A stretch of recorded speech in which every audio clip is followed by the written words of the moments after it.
অধিকাংশ মানুষই জানেন না যদি বাড়িতে থাকা চিকেন দিয়ে এই রকম সুস্বাদু একটা চিকেনের রেসিপি চিকেন বাটার মশলা বানানো যায়, যেখানে আমি বাটার একদমই ইউজ করছি না। দই দিয়ে আমি প্রথমে ম্যারিনেট করে রেখেছি, তারপরে কড়াইতে তেল দিলাম আর কিছু আদা, রসুন, পেঁয়াজ আর কাঁচা লঙ্কা কেটে নিয়েছি। এবার পেঁয়াজটাকে কড়াইতে দিয়ে ভালো করে ভেজে নিচ্ছি। এরপরে আমি অ্যাড করছি আদা আর রসুনের টুকরো আর কাঁচা লঙ্কা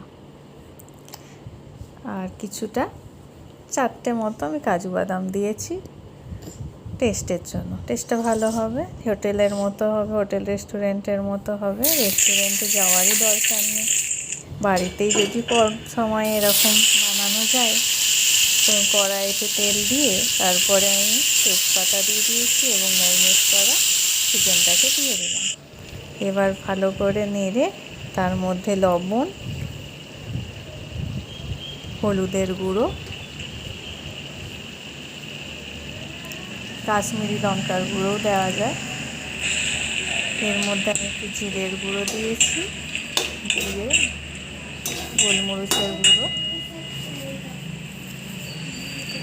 এরপর আমি বেটে রাখা যে মশলাটা বানিয়েছিলাম এর মধ্যে আমি বেটে রাখা মশলাটাকে দিয়ে দিচ্ছি।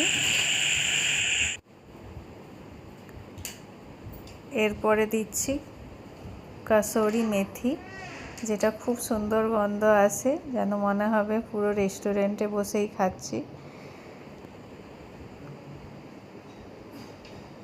এই রকমভাবে বানালে রেস্টুরেন্টে যেতে লাগবে না, বাড়িতেই এরকম চিকেন বানালে সবাই আনন্দের সঙ্গে খেতে পারবে, খুবই ভালো লাগবে।